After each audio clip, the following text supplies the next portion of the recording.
안녕하세요. 크립토TV입니다.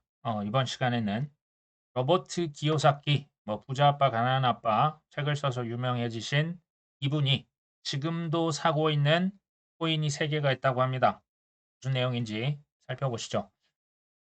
6월 6일자인데요. 라이엇 플랫폼, 여기 이제 비트코인 채굴 업체입니다. 상장도 된 업체로 제가 알고 있는데 이 대형 채굴 업체에서 또 하나의 비트코인 채굴 업체죠. 경쟁사라고도 할 수 있는 비트팜스의 지분 12%를 인수했다고 밝혔다고 합니다. 이게요, 이제 비트코인 반감기가 사실 이제 몇 개월 지났지 않습니까? 반감기가 지나게 되면 채굴업자의 수입이 갑자기 그냥 절반이 되는 거거든요. 그러면 이때부터는 어려운, 소위 조금 작은 업체들은 다 도산할 것이다. 적자 생존, 약육 강식이 지금 이런 식으로 진행이 사실 되고 있다라고 보시면 됩니다. 큰 기업은 더 커지고요. 작은 기업은 없어지거나 큰 기업의 인수가 되거나 어쩔 수 없는 시장 법칙이 아닐까 하는 생각이 듭니다. 부익부 빈익빈이라 볼 수 있겠죠. 저는 지금도 이런 현상이 이런 지금 인수합병이 이루어진다는 것은 여전히 저평가된 코인 하기 좋을 때다. 저평가 코인이라고 하는 건요. 개인마다 다르실 수가 있어요. 이게 최고점 대비 얼마나 떨어져 있냐. 시가총액을 보실 수도 있고요.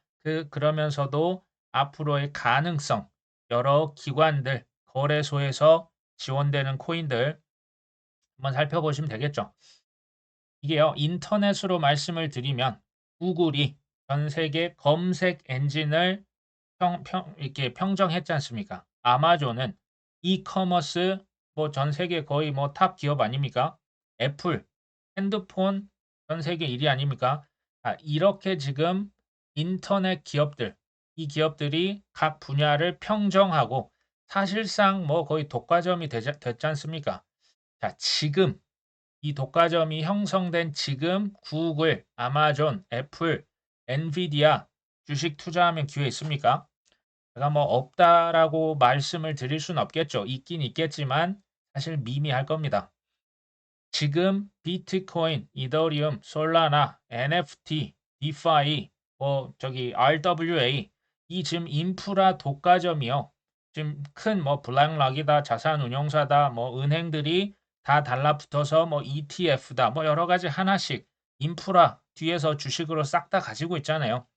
이런 독과점이 형성되는 지금도 저는 기회 많이 있다라는 생각이 듭니다. 자, 로버트 기요사키가 나는 비트코인, 이더리움, 솔라나를 매수하고 있다. 예전에는 비트코인 하나만 언급을 했었는데요. 두 가지를 플러스 시켰네요. 자, 근데 그 이유는 미 당국자들, 대통령, 재무장관, 연준 의장의 문흥함 때문이다. 금, 은, 비트코인, 이더리움, 솔라나 더 사야 한다. 근데 이제 확신이 있어서는 아니라고 하는데요. 제가 보니까 이분이 스스로 그 유튜브 채널도 하십니다. 그러면서 코인 각계 유명 인사들 불러다가 참 많이 배우는 모습이 저는 인상적이었습니다. 제가 여러 이런 부자들 직접적으로 간접적으로 많이 보고 느낀 건요. 이 분들의 특성이 있어요. 돈이 흘러가는 방향을요. 잘 읽어낼 수 있는 동물적인 감각이 있었습니다. 사실 로버트 기요사키도 그렇고요. 지금 미국 대선 후보죠. 트럼프. 실제 이 둘이 친해서 예전에 같이 책도 냈다고 합니다. 이들이 가장 좋아했던 자산. 이분 이제 둘 다 거의 연세가 80세 가까이 됩니다. 자, 부동산이었습니다. 부동산을 로버트 기요사키는 2008년도 부동산 금융 위기 때 본인 돈이 아니라 빚으로 약 7천채, 8천채 이상을 사서 여기서 부동산 회사를 운영해서 큰 수익을 거두고 있었죠. 부동산에서 이제 월세가 나오겠죠. 그다음 책을 썼기 때문에 책 인쇄도 나오고요. 교육 사업하고 있습니다. 또 유튜브 방송 정말 바쁘게 강연도 하고요. 여러 가지 합니다. 근데 이제 과거에는 부동산을 제일 좋아했었고 또 하나 좋아했던 자산은 금이랑 은이었습니다. 정부가 마음대로 찍어낼 수 없기 때문에 금, 은을 선호한다라고 얘기를 했었는데 이제 정치적인 이런 걸 좀 떠나서요. 이런 어르신들이 끊임없이 배우고 읽고 도전을 하고 있는 거죠. 트럼프 NFT 우리가 이제 막 이제 비웃고 이게 밈코인이라 하지만 돈과 시대의 흐름을 읽는 그 감각은 저는 굉장히 트럼프가 살아있다라고 생각을 하거든요. 기요사키도요. 비트코인에 대해서 잘 몰랐기 때문에 소위 여러 유명 인사들을 불러다가 초대하면서 계속 질문하면서 배우려는 모습이 저한테는 굉장히 강력한 인상이 남아 있었습니다. 근데요, 사실 억만장자들, 이미 수천억이 있는 사람들이 우리가 이제 그런 부자가 아니기 때문에 잘 모를 수 있지만 그 부자들은요, 이런 새로운 거 솔직히 배울 이유가 하나도 없습니다. 왜 그런지 아십니까? 이미 수천억이 있기 때문에 굳이 그런 어렵고 뭐 해킹이 된다 하고 사기다 다단계다 하는 걸요. 굳이 배울 이유가 없어요. 그런데도 이 어르신들처럼 끊임없이 배우고 있고 도전하니까 지금 기회가 오지 않습니까? 우리가 배울 필요가 있겠다. 어 이번 상승장에서 뭐 제 개인적으로는요. 좀 뭐 알트코인 뭐 여러 가지 수익을 거둔 다음에 1 년이 지나면 뭐 또 이제 피크 찍고 떨어지는데 과거에 보면 한 1년 가까이 걸렸습니다. 그 후에 하락장 또 바닥이 오고 또 뭐 다 사기다. 뭐 무슨 일이 발생할지는 모르겠지만 하락장 찾아올 겁니다. 그때 최대한 많이 비트코인, 이더리움, 뭐 솔라나까지는 뭐 ETF가 무난하지 않을까 합니다. 계속 쟁였다가 솔라나는 이자도 많이 줍니다. 나쁘지 않겠다. 특히 우리의 노후를 위해서 그렇겠죠. 이제 코인을 좀 생각하고 오셨던 분들 여기까지고요. 제가 이번 편에서는 지금 화두가 되고 있기 때문에 우리나라의 어떤 부동산에 대한 부분을 조금 말씀을 드려볼까 합니다. 지금 이제 민주당에서 1주택자도 17억 넘어도 종부세 폐지라고 하는 다소 파격적인 발언을 했었죠. 그러니까 대통령실에서는 이제 전면 폐지해야 된다. 이제 소위 흐름을 타고 있습니다. 뭐 종부세, 재산세를 통합하자고 하는 목소리, 그다음에 중과세, 여러 가지 뭐 취등록세를 완화시켜야 된다. 이런 게 언론을 통해서 계속 보도가 되고 있죠. 그리고요. 서울에 지금 이게 기사 제목이 재밌죠. 여보, 당장 집 팔고 서울 아파트 사자니까 지금 지방 분이신 것 같아요. 근데 알고 봤더니 서울의 집 아파트 주인이 누구다? 서울 사람이 아니었다. 재밌죠? 자, 서울의 아파트를 산 외지인이 1000명이 넘어섰다. 서울 아파트 거래가요. 올 초 대비 2배 늘었는데 상업용 부동산, 뭐 오피스텔, 빌딩 이런 게요. 지방은 텅텅 비었는데 서울은 조금 온기가 돌고 있다. 지방에 있는 자산가들이 서울의 물건만 찾고 있다. 서울 지방 양극화가 사실은 뭐 어제 오늘의 일은 아닙니다. 그 다음에 25개 자치구가 다 올랐다. 서울 아파트 값이 11주 연속 오름세다. 근데 더 인상적인 것은 서울의 전셋값이요. 55주째 연속으로 오르고 있습니다. 사실 전세가 오르면요. 그 매매가의 영향을 이제 밀어 올리는 경향이 있잖아요.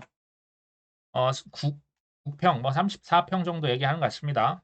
절반 정도의 그 전셋값이 6억 원이 넘었다. 서울 전셋값 심상치 않다. 이런 기사도 이제 뜨고 있습니다. 뭐 작년, 재작년부터 사실 뭐 빌라 왕이다. 뭐 여러 가지 전세 사기가 너무 많아서요. 그리고 이제 금리도 높았기 때문에 서울 아파트를 선호하는 경향이 있었고요. 그다음에 뭐 전세보다는 월세를 선호를 했었죠. 그러니까 이제 매매 가격이 뭐 그렇게 재미는 없었겠죠. 그리고 무엇보다도 우리나라 사실 뭐 40대 이상은요. 서울 아파트에 대한 정말 무한한 믿음이 있습니다. 뭐 저희가 이제 비트코인에 가진 것처럼 무한한 믿음이 있고요. 또 맞대마침 지금 최고점 대비해서 서울 아파트가 좀 싸졌잖아. 저가라는 인식이 있고요. 금리 곧 있으면 하반기 인하하지 않겠어? 실제로 인하할 가능성도 있다고 봅니다. 그리고 지금 양당이 부동산 세금을 완화하겠다. 지금 이런 얘기. 이거는 이제 세금 완화가 어떤 식으로든 이제 될 때가 됐다는 얘기거든요. 그래서 지방 사람들까지 몰려서 지금 뭘 한다? 본인이 살고 있던 지방의 집을 팔고요. 서울의 아파트를 지금 사고 있다. 지금 이런 현상이 실제로 벌어졌으니까 기사에 나왔지 않나 싶습니다. 알고 봤더니 그 서울 집주인도 지방 사람이었다. 서울을 부양하고 있는 게 지방 사람이라는 좀 우픈 현실입니다. 근데요, 20년 전 혹시 기억나십니까? 한국 부동산 필패론을 주장했던 사람들 정말 많았습니다. 그때 주요 이유가 뭐였습니까? 야, 인구가 감소한대. 그리고 이제 고령화가 진행되니까 그거 누가 사주겠냐? 매수자 없을 거야. 잃어버린 20년, 30년 일본 꼴이 날 수밖에 없다. 기억나시죠? 결과는 어땠습니까? 반대였습니다. 이 조금 쇼킹했던 게 인구 감소가 실제로 뭐 서울이요. 뭐 들락날락했지만 인구 감소가 뭐 이렇게 이루어졌다고 하긴 좀 어렵고요. 오히려 경기도는 엄청나게 늘었죠. 그런데 여기서 핵심은 인구는 비슷했는데 가구 수가 늘어나 버린 거죠. 지금 나 혼자 산다. 나 혼자 사는 사람이 뭐 노인도 그렇고요. 20, 30대 다 혼자서 삽니다. 뭐 부모님 밑에서 뭐 어쩔 수 없이 사는 몇 개를 제외하면 혼자 사는 사람들이 그렇게 많아진 겁니다. 가구 수가 늘었으니까 집에 대한 수요는 실제로 올라갔던 겁니다. 지금은 어떻습니까? 이제는 우리나라 출생률이요. 뭐 아시다시피 뭐 세계 최저 수준입니다. 압도적인 최저입니다. 산부인과들 다 이제 문을 닫고요. 뭐 초등학교도 심지어 서울이나 수도권에 있는 초등학교도 지금 폐교가 이미 많이 됐고요. 앞으로 급속화될 겁니다. 지금 인구 감소는 실제적인 현상입니다. 문제는 그 속도죠. 이게요. 가구수 예전에는 뭐 4명 이렇게 가족 구성원이 있었는데 지금은 다 따로 살기 때문에 가구수라도 늘었는데 지금부터는 지금 다 혼자 살아요. 지금 어차피 다 혼자 살고요. 애를 안 낳고 노인분들은 더 많이 돌아가십니다. 가구수가 이제는 증가가 될 수가 없습니다. 외국인 받으면 되는 거 아니냐? 당연히 받으면 좋죠. 뭐 미국도 캐나다도 호주도 그래서 외국인 받습니다. 근데 그 인구 그 감소분을 메우기에는 사실 턱도 없습니다. 저는 이제 뭐 하락론자가 아닙니다. 물론 서울이나 수도권의 주요 지역들, 특히 3040 아이를 낳고 이런 부모들이 선호하는 지역 있지 않습니까? 그 지역에 대한 수요는 끊임없이 있을 것이다. 정확히는요. 근데 제가 말씀드리는 것은 앞으로 양극화가 더 심해집니다. 서울과 지방 심해질 거고요. 심지어 서울 내에서도 지역별 편차가 더 심해질 겁니다. 강남과 비강남, 강남에서도 3구에서도 편차가 있는 거 아십니까?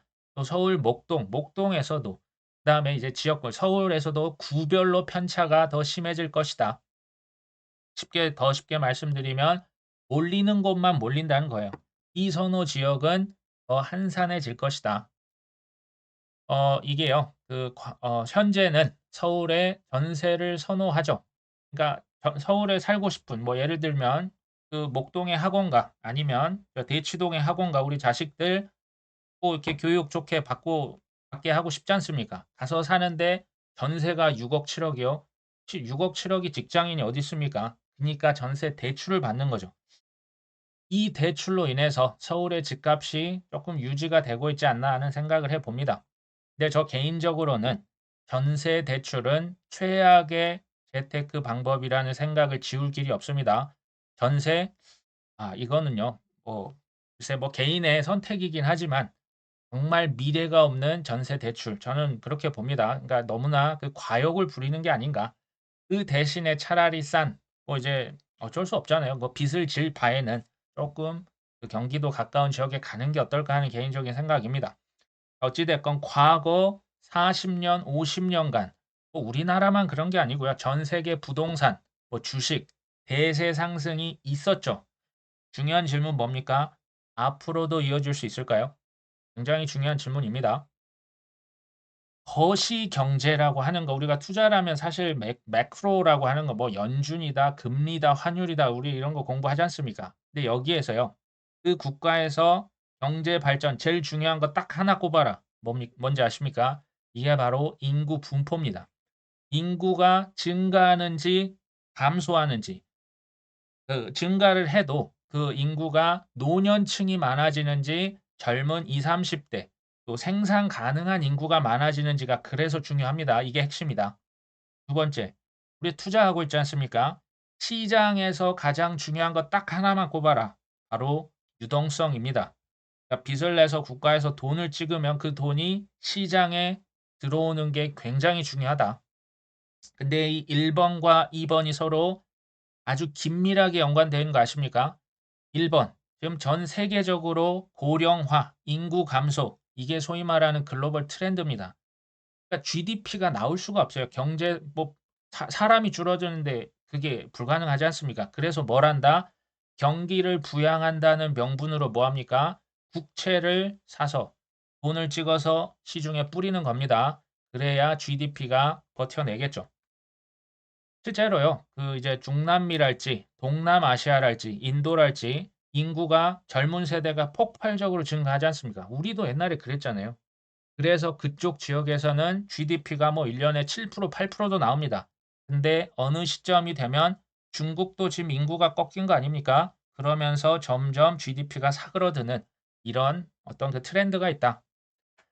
과거 70년대, 80년대 폭발적인 인구 증가, 괄호 열고 닫고 수요가 있었습니다. 뭐 베이비 부모로 이제 요약될 수 있는 그냥 갑자기 얘가 많아지니까 뭐 살 것도 많고 경제 활동이 많아지겠죠. 사실상 모든 것 랠리가 베이비 부모 이게 이제 수요에 견인하는 인플레이션 다 이때 나온 용어입니다.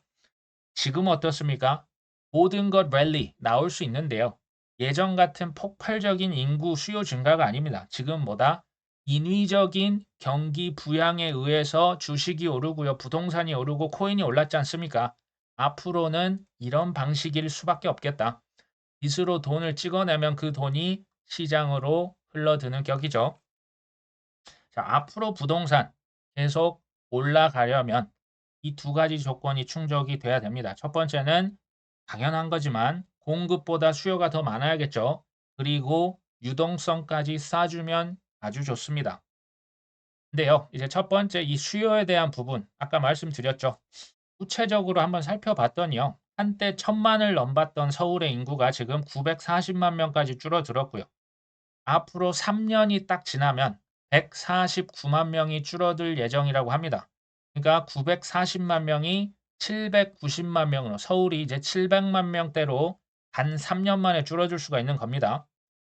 근데 그 서울에서도 수요의 쏠림 현상이 일어나고 있죠. 똘똘한 한 채, 서울의 신축 아파트, 역세권 이거 하나 제대로 사서 그러니까 이제 수요가 점점 그 많아지진 않은 거예요. 그냥 그 소위 말하는 몰리는 데만 더 몰리는 뭐 그런 현상이 있겠죠. 20대 젊은이들 지방에서 서울로 올라옵니다. 처음엔 취업 때문에 올라옵니다. 근데 통계적으로 이들이 조금 나이를 먹고 30대가 되고 40대가 돼서 결혼하고 애를 낳고 서울에 계속 살 수 있습니까? 잘 안 되죠. 너무 비싸죠. 그러니까 경기도 수도권이나 특히 인천광역시로 이사를 그렇게 많이 간다고 합니다. 자, 20대, 30대가 그 KBS에서 보도를 했는데요. 서울에 있는 아파트 평균 약 12억 정도 합니다. 이 아파트를 사려면 저축을 몇 년 해야 된다?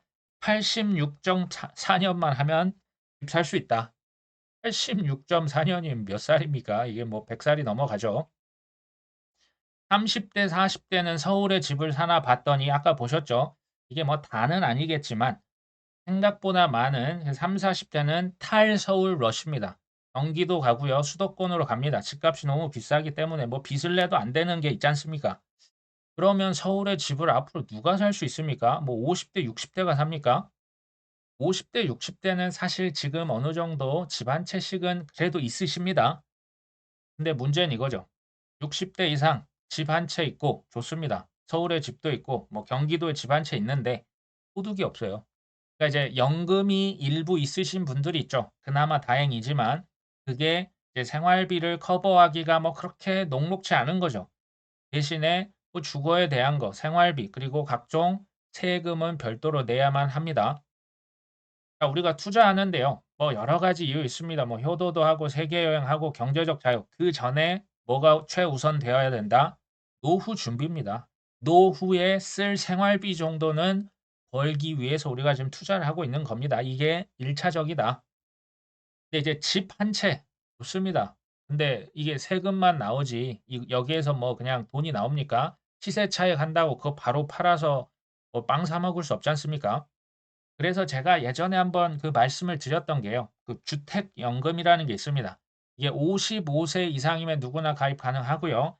매년 처음에는요. 우리나라 사람들 그 유교적인 문화 그리고 부동산 불패 때문에 이거 가입 잘 안 했다고 합니다. 근데 이게 매년 10,000명, 20,000명씩 늘어나고 있는 추세다. 이게요, 뭐 10년 동안 받을 수 있고 20년 동안 연금을 받을 수 있고 또는 죽을 때까지 받을 수 있는 거예요. 선택이 가능합니다. 그리고 한 분이 돌아가셔도 그 주택연금이 배우자에게 자동 승계가 됩니다. 물론 이때 자식의 동의는 필요 없습니다. 그러니까 이게요, 그 뭐 이게 시세 차익 때문에 아마 부동산을 가지고 계시는 것 같은데 그게 나중에 돌아가시면 뭐 두 분 다 돌아가시면 그 자식한테 가지 않습니까? 그때 상속세 비율 뭐 최대 50%까지 되는 거 알고 계십니까?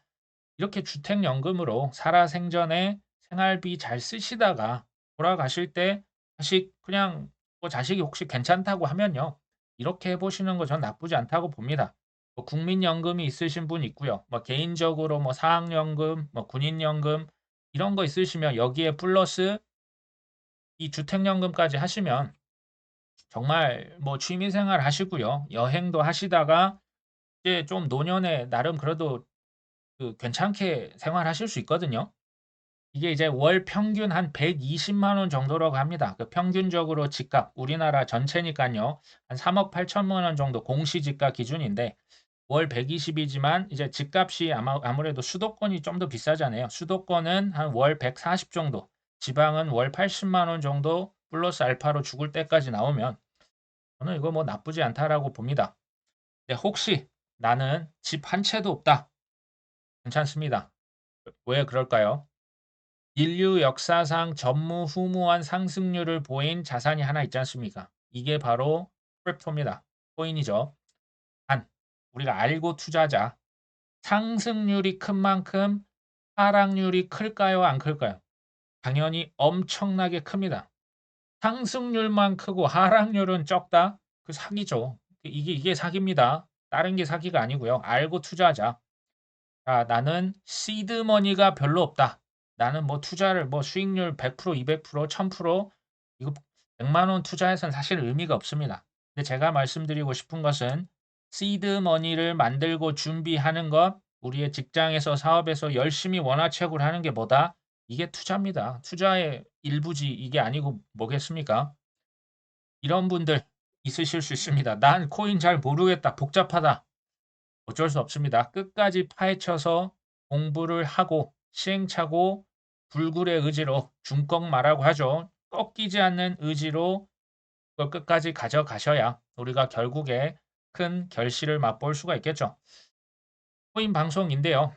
코인이 위험 대비한 그 위험을 그, 그 리스크 어드저스트드라고 그러니까 위험을 한 상상도 못할 수익률이 가능합니다. 그러니까 위험 대비 수익이 어마어마합니다. 하지만 제가 마지막으로 이 말씀을 드려볼까 합니다. 이번 상승장에서도 안타깝게도 90% 혹은 95%는요. 또 실패할 가능성이 높습니다. 왜 그럴까요?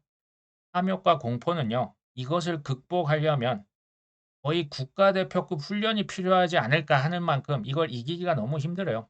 그리고 코인으로 소위 의미 있는 큰 성공을 거둔다? 상위 2%입니다. 전 이 말을 예전부터 계속 드리고 있죠.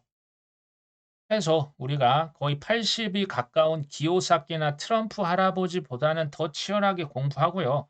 뭔가 핑계를 대고 나중에 자식들한테 뭐라고 하겠습니까? 이 기회가 있었는데 엄마 아빠 왜 그거 안 했어요? 기회가 아직도 있다. 자, 오늘 방송 여기까지 합니다. 끝까지 시청해 주셔서 감사합니다.